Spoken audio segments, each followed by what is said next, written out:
is there a way to treat CVI, or what can parents do to treat it in their children? I think one of the important things to share is that it is important for children with CVI that the approach not be like a therapy approach. So what I mean by that is not having your child, looking at a slow moving visual target, such as a shiny red pom-pom, holding it from the right side, slowly moving it over to the left, and spending about 45 minutes in a therapy session, once a week or once every 2 weeks. Because what that doesn't do is it doesn't provide your child with, rich, meaningful opportunities to use their vision. So instead, what you really want to do is you want to build frequent opportunities for looking throughout your child's daily activities, because this provides meaning to what your child is looking at. So I'm going to give you an example. If your child develops the ability to look at their diaper, then naturally she will start to connect what diaper changing is all about. So she now develops an understanding and the concepts around diaper changing. And this gives her more meaning to her direct world, and that's what we want. I think it's really important to figure out what your child can see. So if there's a particular color that draws in her visual attention, then you want to use that color as much as possible throughout her daily routines. So does it take your child a few seconds? Maybe it takes your child 5 to 8 seconds to visually respond to something. So then it would be really important to wait for that response. If your child seems to be attracted to movement or shiny materials, because shiny materials give us the illusion that something's moving, then looking at those objects that are used within the daily routines and how might we adapt those objects using shiny materials to help initiate looking for your child and to maintain looking. I also think just as it's important to figure out what your child can see and what draws in their visual attention, it's also just as important to figure out what they cannot see.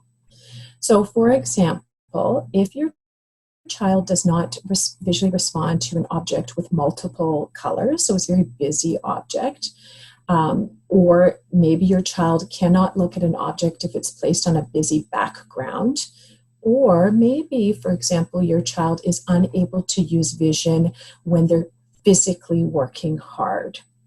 So if you know that your child is not able to look at a busy object, then you don't want to use a busy object if the purpose of the activity is for looking. So you would want to stick to the preferred color or one solid bright color.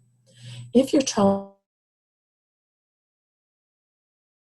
a busy background, then adapting that background. Maybe it's putting a plain colored blanket over that background, or a placemat of some sort, and putting an object on something that's plain and it's not busy at all. That way your child can visually attend and practice other skills like hand coordination, reaching out, etc.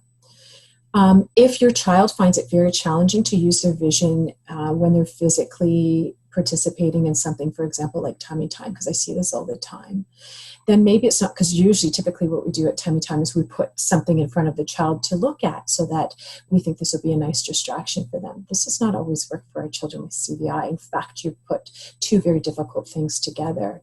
So maybe it's the time that you sing to your child while they're doing tummy time, so that your child doesn't have to focus on using two difficult things. I think that once you figure out how your child best uses their functional vision, it's really trying to meet them at those needs and not beyond them. Because what we do know is only by looking that children with CVI learn to look. Now, there's something called the CVI-Range Assessment, which is created by Dr. Roman Lancy. She has a wonderful book full of amazing information. It's called Cortical Visual Impairment, an Approach to Assessment and Intervention, and there's a second edition, 2018. It was published. So she has an evidence-based functional vision assessment tool that determines how those 10 characteristics associated with CVI impact a child's ability to use their vision. So if you have a vision professional in your life, this assessment should be conducted to help guide the intervention or educational plan. It's really important. However, I talk to many families over Instagram that I've connected with around the world, and many have shared with me that they do not have someone that provides support and service to them in relation to vision. So if you don't have a vision professional in your life, then I feel the best advice would be to learn about those 10 visual and behavioral characteristics that are associated with CVI. I mentioned Dr. Roman's book, but there's also resources online. I want to talk very highly of Cindy's website, CVI Journey. She provides a wonderful description of all those 10 characteristics. There's also another website called Little Bear Sees. So it's really about being knowledgeable about those characteristics and then figuring out, as I mentioned before, what does your child see, and then providing an environment full of strategies and adaptations that allow your child visual access. Repetition is vital for children with CVI. So doing things over and over again, that way that object, for example, if you show an object and it's shown to them, like the diaper, I use an example, you change your child, 4 or 5 times in a day, and you keep showing the diaper before diaper changing, that repetition will help build your child's visual library, and she will be able to recognize diaper. So I would say not moving at a fast pace. Our children with CVI need things to be slowed down, and also thinking about all of those other senses. So it's not that we don't want to promote and encourage looking, because we do, but we know our children with CVI get a lot of information from their sense of touch and smell and auditory information. So I would say tap into those, because that's really going to help enhance their learning and development. I know that was a big earful there, but that's what I would definitely suggest in the approach to children with CVI and individuals with CVI. Wow, thank you, Tara. You've shared a lot of really great tips with us.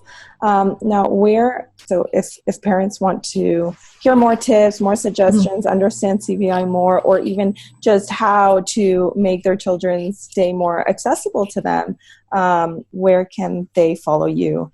I do have an Instagram page, which I have really enjoyed connecting with parents and also seeing all the other ideas out there that parents are doing, which is incredible. But my Instagram, it's vision_early intervention. So if any families want to send me a request, they can certainly follow me and we can connect in that way. Sure. Perfect. Your website would be a wonderful resource too. Thank you. Thanks so much for your time. Tara. I really appreciate it. Thank you.